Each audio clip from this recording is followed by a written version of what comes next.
Chapter 1. Extract from Dr. Wilmore's diary, June the 24th, 1700.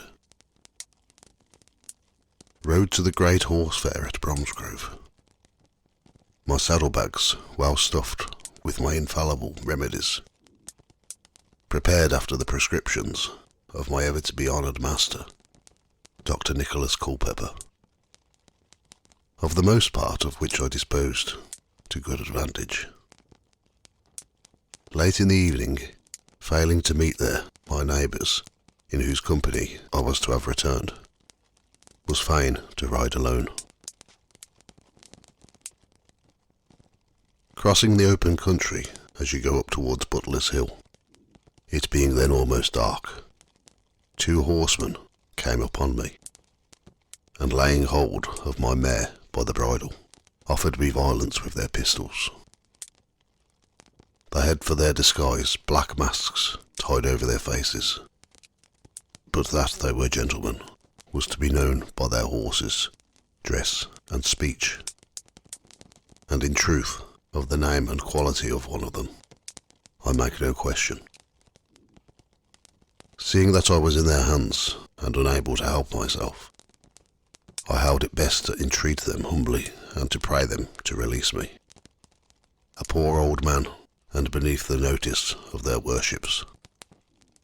But these villainous thieves and cutthroats called me an ancient cheat and quacksalver, and they swore with many oaths that they would have every coin which I had wheeled out of the gaping forgemen and bumpkins of Bromsgrove. They pulled me from my horse and set me, with much violence, on my buttocks in the road. Opening my saddlebags, they found in the first my purse of money, chiefly in silver, in amount £8, 9 shillings, and a groat, which they took, well pleased, looking to still find more in the other bag.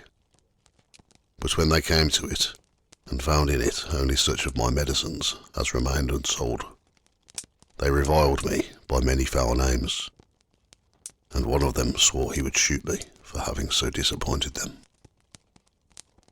They were far gone in liquor, having doubtless been to Bromsgrove Fair.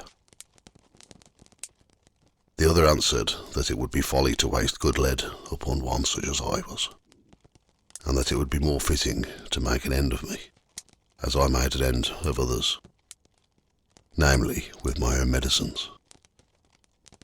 He quoted the phrase, lax talionis, the law of retaliation, which proved him to have had such learning as made his abominable wickedness more unpardonable. By continually threatening me with the points of their swords, they forced me to swallow all that was left of my sovereign salve for corns, together with my miraculous carbuncle powder of dried toads, and a large draught of my precious aqua espiritus lambricornum magistralia. After which fiendish behaviour they strapped my knees together, and my arms against my sides, with my own stirrup leathers, and so rolled me into a large bed of thistles and stinging nettles, as they told me for my health's sake, till I had received due benefit of my medicine.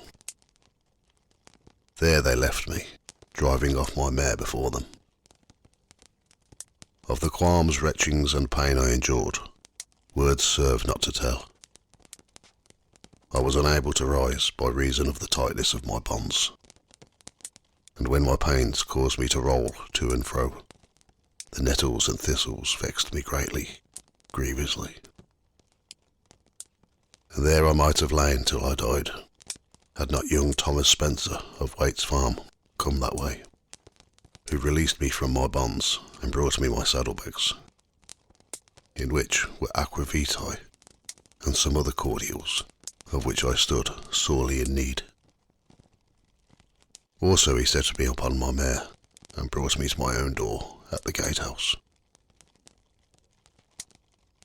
This young man very properly refused the money which I was so rash to offer him for his services, and therefore I must find other means to reward him.